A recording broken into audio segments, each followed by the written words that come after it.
shekaran jiya cikin wannan satin da ya kare wani abu mai ban tausayi da ban tsoro ya faru.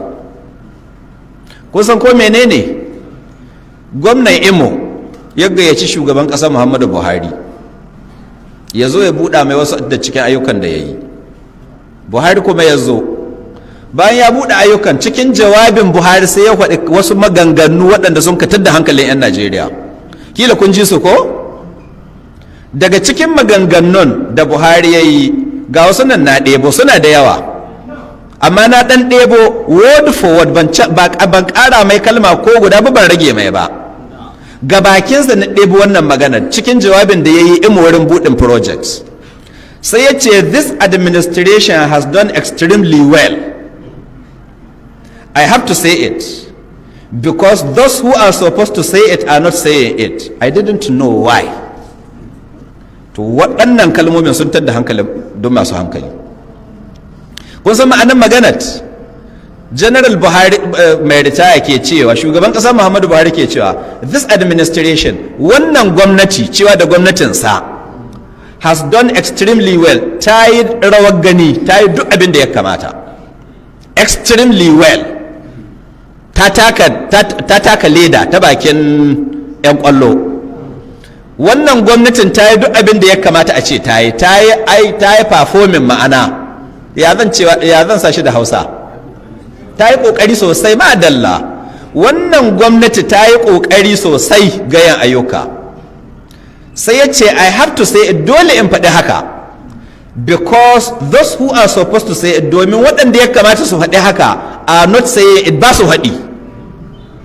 I didn't know why, ban san dalilin da yasa sun kama bakin su ba su haɗi ba. Don Allah, wannan babu tausayi. Kaga menene Muhammadu Buhari ke yi? Kuka ne yake yi. Yanzu talla ayyukan gwamnatinsa ne, yanzu duk muƙarraban nan nashi sun wace mai, ma'ana sun wace mishi. Yace, I have to say it, dole in faɗi haka, dole in faɗi cewa gwamnatin nan ta yi abin da ya kama, ta yi ƙoƙari ƙwarai. Dole in faɗi, because those who are supposed to say it, domin waɗanda ya kamata su faɗi are not saying it, ba su faɗi.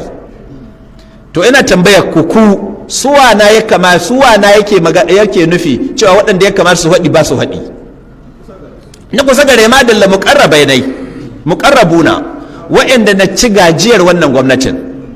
Shi ya san su, ya san irin taimakon da ya musu, ya san irin dafe kan macijin da ya musu na wasa da bindi. Sun kwashe kuɗin 'yan Najeriya, sun yi wadaƙa da dukiyarmu, sun sace mana kuɗi, sun yi abin da sun haga dama.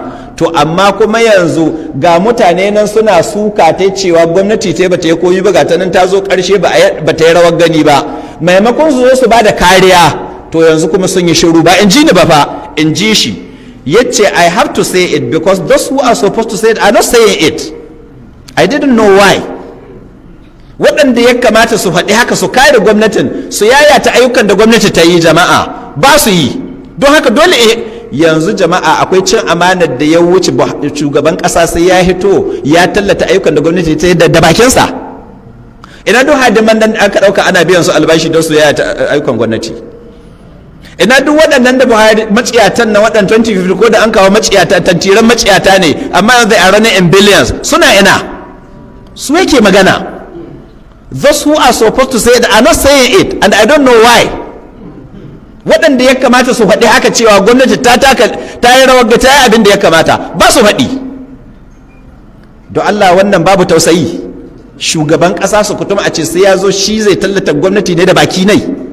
Yau da tun bai sauka ba fa. To shi yanzu tun da an zo bakin boda sun yi mai tashin fari aka ko tashin zabbi, sun wace mai ko sun yi mai sun wace. To ina ga in ya sauka, ko ganin wani kenan bai sake yi. Ina fatar kun fahimta. Sai ni ce, to wannan Allah ya nuna mana shi a Allah. Talakawan Najeriya sun ba Muhammadu Buhari amana. Tsakaninku da Allah ya riƙe amana ko ya ci amana? Ya ci amana. Sun ka zo sun ka fada cikin mawayacin hali, Muhammadu Buhari ya yi kamar bai san da su ba. Sun ka yi tsuwa har sun ka gaji, ya kawo ido ya saba talakawan Najeriya ko? Sai ya ɗauki amanan nan da 'yan Najeriya sun kawo, shi ko yabba wasu makarrabai ne waɗanda yake gani amintattu. to su ko yanzu ga wannan magana yana nuna sun ci amanarsa.